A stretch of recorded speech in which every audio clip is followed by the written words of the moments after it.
I came home from my work trip 2 days early. No calls, no heads up. Just a spontaneous flight back from Minneapolis. I had this cozy little image in my head, two girls on the couch, in pajamas popcorn, in a bowl, some cartoon blaring in the background. Evelyn would jump into my arms, Amanda would ask for ice cream, and we'd make a night of it. That's what I thought I was coming home to. Instead, the house was silent. Not the peaceful kind, the wrong kind. The kind that hums in your gut before your brain catches up. I found Evelyn, my 9-year-old daughter, on her knees in the kitchen. An oversized t-shirt covered in bleach stains clung to her shoulders as she scrubbed the tile with a dirty rag. Alone. Quiet. Like she belonged there. "Where is everyone?" I asked. She didn't look up. "They went to Six Flags." I'm grounded. Just like that. Flat. Like this was normal. I didn't yell. I didn't cry. I didn't ask for more details. I didn't need them. I walked to the hallway closet, grabbed a duffel bag, and started packing. Her things, my things, birth certificates, insurance cards, documents, essentials. I scribbled a note on the back of a grocery list and left it on the counter. You left a child home alone. You called it discipline. You took your real granddaughter to eat cotton candy, while mine scrubbed your kitchen floor like she's Cinderella. She's never spending another night here again. Then I took my daughter's hand, walked out the door, and didn't look back.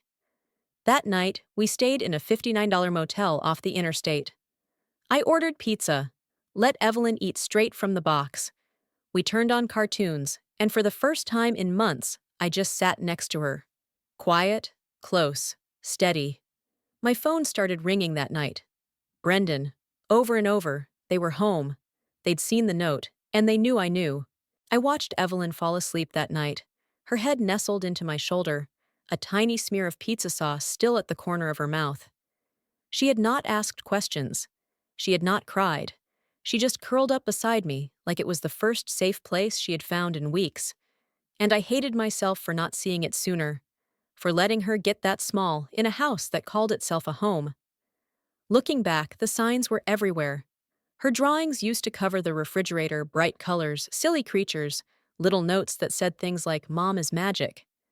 Then one day, they just stopped showing up. I found them weeks later folded into the bottom of her backpack, hidden like contraband. "The house already looks messy enough," she had said when I asked. That should have been the first red flag.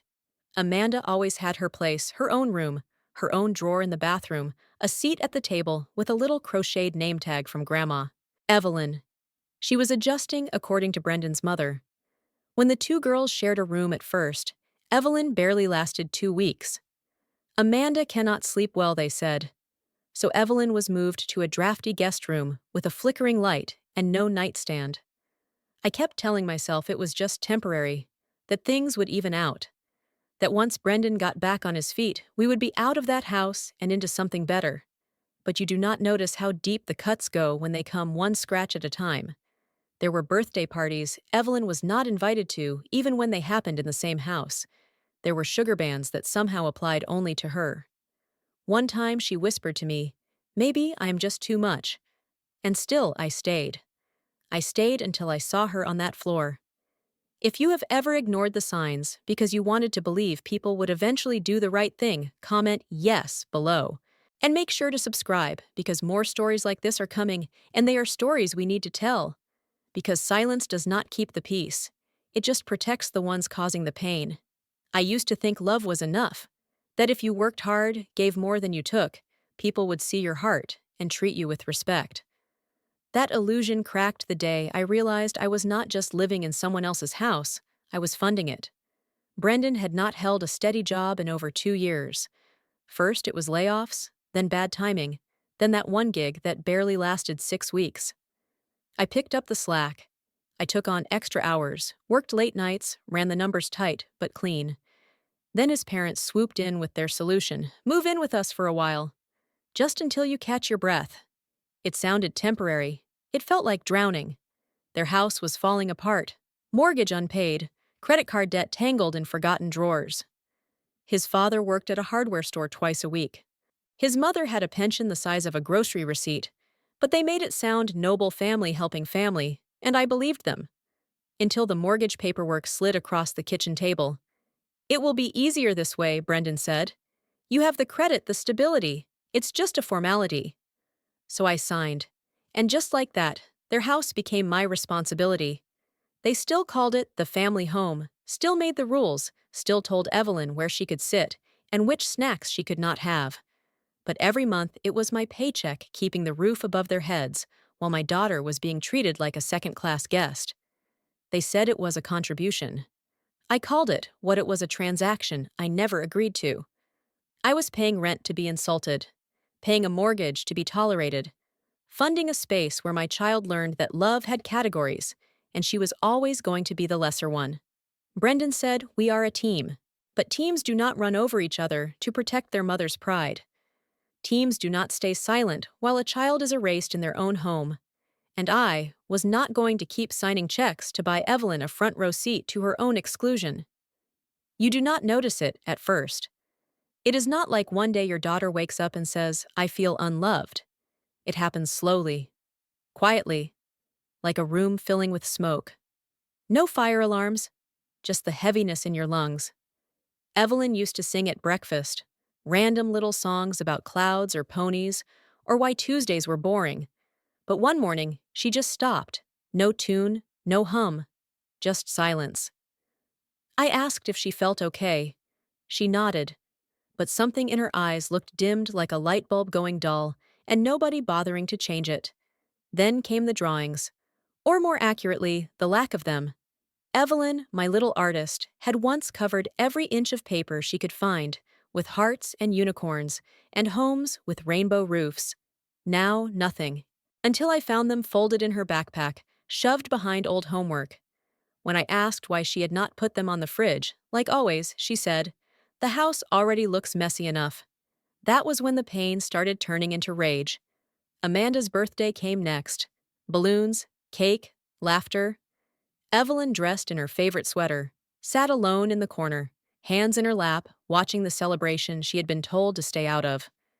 I pulled her close, whispered, "You okay, baby?" She blinked at me and said, "Grandma told me not to get in the way." I confronted Brendan again. He sighed like I was exhausting him. "Mom is just old-fashioned. She is strict.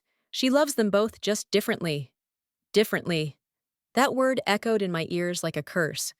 Because different was why Evelyn did not get dessert, why she was called a guest in her own home, why she apologized when she smiled too loud, why she had started asking me, "Do you think I ruin things?" That night, I sat in the bathroom and stared at myself in the mirror for nearly an hour. Because there comes a point when being strong is no longer about staying quiet. It is about standing up, not just for yourself, but for the child whose voice has been silenced so long she has started to think it was her fault. After Evelyn whispered that she might be the reason everything kept going wrong, something in me broke, but not in the way they expected.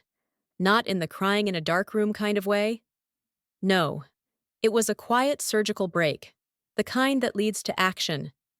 I stopped rationalizing. I stopped giving them grace they never earned. I started documenting everything, every whisper, every slight. I kept voice notes of Evelyn's questions, took photos of the fridge when her drawings were missing, but Amanda's certificates were front and center. I took screenshots of text messages from Brendan's mother, reminding me Evelyn was easily overstimulated, that she should not expect the same treatment. I saved it all. And then I turned off the autopay on the mortgage. One click, gone. No dramatic music, just math and resolve. I filed the police report. Leaving a child under 9 home alone is illegal in our state. The officer asked if this had happened before. "Not like this," I said. But the damage didn't start today. That same day, I called a lawyer, asked to be removed from the mortgage agreement, requested a formal financial review. He said it would take time, but he would start immediately. The next call I made was to CPS. The investigation began almost quietly. Evelyn spoke to the caseworker with a calmness that would haunt me later. No anger, just facts. She said, "Grandma says I am not her real family." She said, "Sometimes I have to sit in my room so I don't ruin Amanda's birthday." She said, "It's better when Mom is home." I remember who I am. When the social worker visited Brendan's parents' house, they turned up the charm. His mother wore her pearls, called Evelyn our sweet girl, but CPS had the report, the voicemail from Brendan, the note I left on the kitchen counter. Their faces cracked when they realized no one was falling for their polished performance. Brendan said, "You did all this over one mistake." I looked at him the way someone looks at a stranger on a train and said, "No. I did this because I finally saw clearly, and I will never let you make my daughter invisible again." It did not take long for the performance to begin.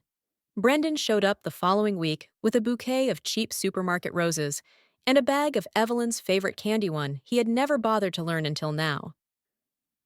Amanda trailed behind him, holding a stuffed unicorn she shoved into Evelyn's arms like a bribe.